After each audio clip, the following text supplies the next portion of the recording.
Season 2, Episode 4. Leon climbed as the bird flied up. Leon killed some pigs and even said, "How many does King Pig even have in his team? Geez." Leon climbed more until he came up and sneaked around as he watched the guy gathering iron and obsidians for his base. He had a badge called Micah's dog, Leon said. "Well, I guess they are now Micah's dogs," as he laughed a bit. Part of the towering mountains, Leon stealthily made his way closer to a man collecting supplies, his pulse racing as he spotted a familiar figure among the trees. Just ahead, Leon's breath caught in his throat as he recognized the bird he believed to be long gone, the Argentavis, once thought dead after a brutal encounter. As the weight of his actions settled in, Leon found himself standing over the man he had just killed, grappling with a tumult of emotions that crashed over him like waves. In that moment of turmoil, the Argentavis took to the skies, its powerful wings sweeping through the air as it soared toward Leon, a connection re-established amidst chaos. Leon asked what happened and who that guy was. Argentavis replied that the man was one of Misha's members and now worked as a slave for Misha. Argentavis explained that Misha had taken over the area with his gangs guarding it.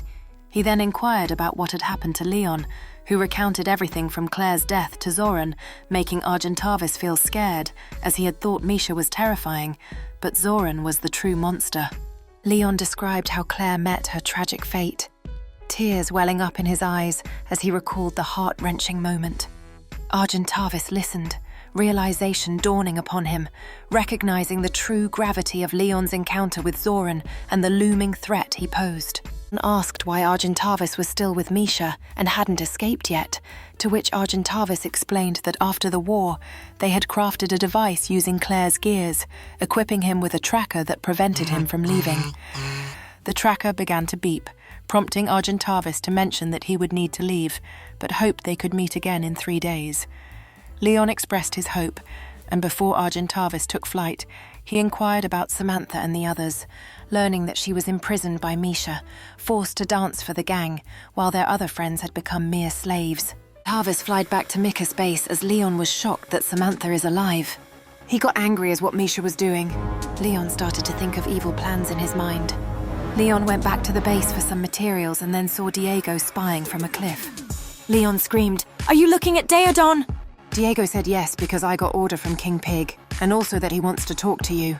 Leon said, "Sure, let's go," and both went to King Pig. On their way, a big explosive happened, and Diego said, "This madman is a serious treat to the ice world." Came to King Pig, and King Pig thanked Diego to bringing Leon to him. Leon asked what he wanted, and King Pig asked Leon to come on an agreement that both team up to stop Zoran's army to kill innocent people and creatures, and for reward, Pig Army won't attack Leon and his friends. Leon thinked and then agreed on it to team up with King Pig. King Pig said that there was the elite Uteranus, who is the leader of Uteranus gang. He said go and met him so he can help. Leon smiled as he knew some of elite friends he has, and agreed to meet him. Leon was going back. He told Gaik to come with him.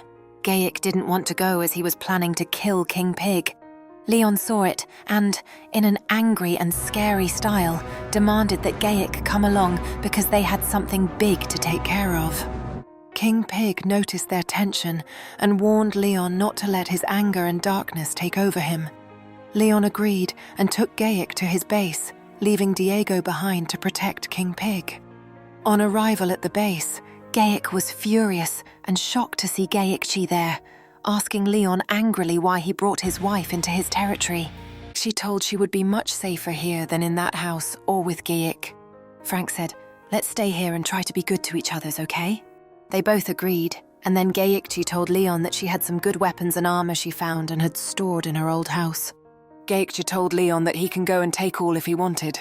Leon agreed and went there with Deodon. They came and Leon found the weapons. It was a strong metal bow and new snow jacket. Leon took them, but then Deodon said that he hears a weird growl. Leon knew who it was. It's Indominus Rex, and that he was still alive after that rocket it was hit with. Both sneaked back to the base, and Leon then went out to find Elite Uteranus. Leon walked for hours and finally found Elite Uteranus and told that if he can help Leon to defeat Zoran's army. Elite Uteranus agreed, and right away because Zoran's army had killed many of his gangs, and that made him lose good people. Both came to Leon's base, and then a big explosive happened close to the base. The ground shaked and Leon heard screams in the base and entered the room and found Sarah, Clem and Gayikchi crying, with Gayikchi looking around in panic. He tried to calm everyone, and then an idea sparked in his mind, reminiscent of the way Dutch once spoke. Climbing onto the base tower, Leon shouted to everyone to calm down, declaring that the only way to win was to fight back and strategize for their escape. Daedon had trained hard and stood up, proclaiming, "I have your back until I die. I am ready." Direwolf echoed his sentiment, and even Sarah and Clem expressed their desire to join the fight too. Frank also rose to lend his support. Frank told that he will also fight. Leon said it's better if you escape with the other, and Frank said, "No, Leon, I was in war with you, but I escaped like a coward, and now I want to show that I am not a coward. If I die, then I will reunite with my wife in heaven." Leon understood and respected it and said good. Leon then told Parrot, Pingu and Gayikchi that they are the only ones who will escape to the boat. Parrot joked that if he stayed, he would have defeated Zoran faster than anyone in this base. Leon answered, "Sure you would in a non-serious..." Ick told Leon that he wanted to escape with his wife, but Leon told that he should first prove himself to be a good man before that in an angry tone. Gayik got mad but agreed in an angry way. As Leon planned the war, Gayik started to plan to kidnap his wife and escape from Leon. Leon told that elite Uteranus will help them to escape and defend later. Leon started to build a boat out of metal and also build a minigun to destroy enemies that will come front of him. Leon thanked Claire for the blueprints she gave him before her death. 3 days after Leon crafted the boat and minigun, they were set to escape, but an unsettling realization hit him. Gayik and Gayikchi were missing. He asked around frantically until Daedon mentioned he saw them leaving, perhaps hiding with King Pig. Anger coursed through Leon as he understood Gayik's intentions, violently slamming his hand on the table. "I will kill that deer," he shouted, just as a massive explosion rocked their base, shattering the doors. Leon realized Zoran's army had arrived. "The war begins! Attack!" he screamed.